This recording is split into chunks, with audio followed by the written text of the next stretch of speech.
और फसल कहाँ चला जाता है, खरियान कहाँ है, बनहोरा में। तो मांडर विधानसभा की जनता जान चुकी है। जोहार झारखंड। एमएमएस न्यूज़ में आपका स्वागत है। तो अभी देख पा रहे हैं कि हम लोग सनी टोपो के आवास में हैं और सनी टोपो जी अभी यहाँ पे लोगों से मशवरा कर रहे हैं और लोगों से मिलना-जुलना कर रहे हैं और पूरा तैयारी में लगे हुए हैं कि फील्ड में कहाँ जाया जाए, कैसे काम किया जाए, लोगों के बीच जा रहे हैं, उठ बैठ रहे हैं। तो अभी हम लोग बात कराएँगे आवास में और भैया निकल रहे हैं मीटिंग वूटिंग के लिए। अभी प्रचार प्रसार पूरा ज़ोरों-शोर से लगा हुआ है। तो भैया का पहले से छवि बहुत अच्छा रहा, लोगों के बीच आना-जाना रहा और एक छोटा से छोटा आदमी से भी मिलने में कोई संकोच नहीं हुआ। तो भैया इसी तरह रहेंगे या तो बदल जाएँगे भैया आप? देखिए, नेचर और सिग्नेचर बदलता नहीं है, ठीक है? तो हम लोगों का जो नेचर है कि लोगों के प्रति जो जनभावना है, वो कभी बदलने वाला नहीं है। हम लोग इसीलिए इस धरती पे आए हैं कि हम लोग समाज और लोगों का सेवा कर सकें, क्षेत्र का सेवा कर सकें और समाज को आगे बढ़ा सकें। तो सर आप क्षेत्र में जा रहे हैं, घूम रहे हैं तो आपको एक बड़ी पार्टी आपका सामने है। तो आपको अपना जीत पे कितना कम देखिए, मांडर विधानसभा की जनता जान चुकी है कि यहाँ के जो वर्तमान विधायक हैं, शिल्पी नेहा तिर्की और उनके पिताजी बंधु तिर्की, वो 24 सालों में 15 साल उन्होंने इस मांडर विधानसभा क्षेत्र में राज किया, विधायक बन के रहे। और यहाँ का खेती, कहते हैं ना, खेत यहाँ और फसल कहाँ चला जाता है, खरियान कहाँ है, बनहोरा में। तो मांडर विधानसभा की जनता जान चुकी है कि यहाँ के फसल को यहीं पे खर्च करना है, ना कि यहाँ पे उसका खरी आप उनके अपने बनहोरा खरियान में ले जाना है। तो इस 15 सालों में उनकी कथनी और करनी में काफ़ी अंतर रहा है। वो सिर्फ यहाँ मांडर विधानसभा क्षेत्र के जनता को विकास के नाम पे उनके कार्यकाल में जीरो है। वो कभी नहीं चाहती है कि मांडर विधानसभा के क्षेत्र की युवा आगे बढ़े, हमारी बेटियां आगे बढ़े, यहाँ पे रोजगार मिले, यहाँ पे शिक्षा मिले, यहाँ पे लोगों को मूलभूत सुविधा मिले, ट्रांसफार्मर की सुविधा मिले, बिजली की सुविधा मिले और साथ ही साथ यहाँ के किसानों का आय बढ़े। सर तो आपका जो सरकार है उनको भी तो मौका दिया गया।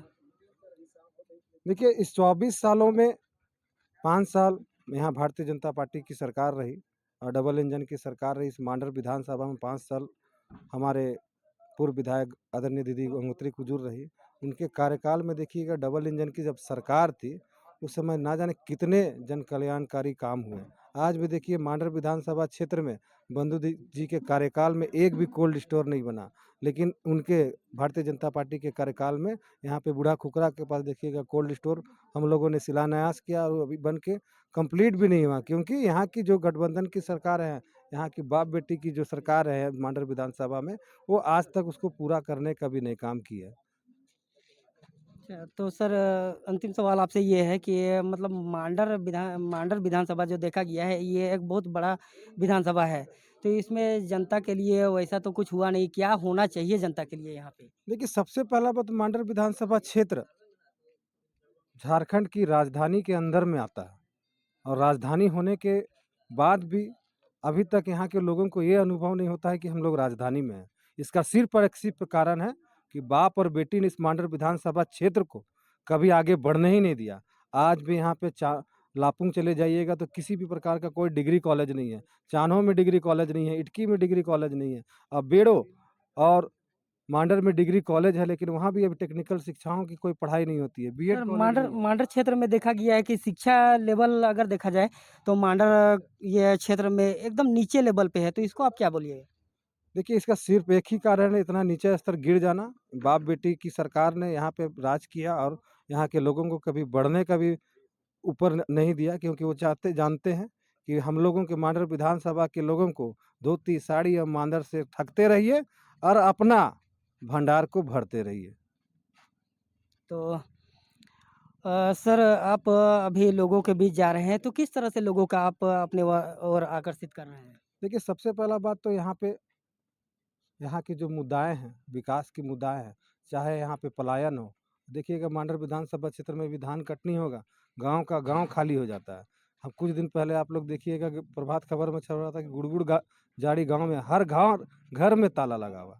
तो हमारी सरकार आती है, डबल इंजन की सरकार आती है, तो देखिएगा कि यहाँ पे हम लोग रोजगार मुहैया कराएंगे, ताकि हमारे यहाँ के लोग जो पलायन करते हैं, असम चले जाते हैं, छत्तीसगढ़ चले जाते हैं, बंगाल चले जाते हैं, और साथ ही साथ मान लीजिए साउथ भी चले जाते हैं कमाने, तो हम लोगों को मुख्य धारा से जोड़ के यहाँ पे रोजगार की व्यवस्था कराएंगे, ताकि वो अपने गांव घर में यहाँ रह के अपना परिवार का भरण पोषण कर सके। चलिए, ये दादा का एक बहुत अच्छा विचार है, बहुत अच्छा सोच-बूझ से यहाँ पे ये चुनाव लड़ रहे हैं, और दादा का यही उम्मीद है कि ये भी मॉडल क्षेत्र का विकास करे। धन्य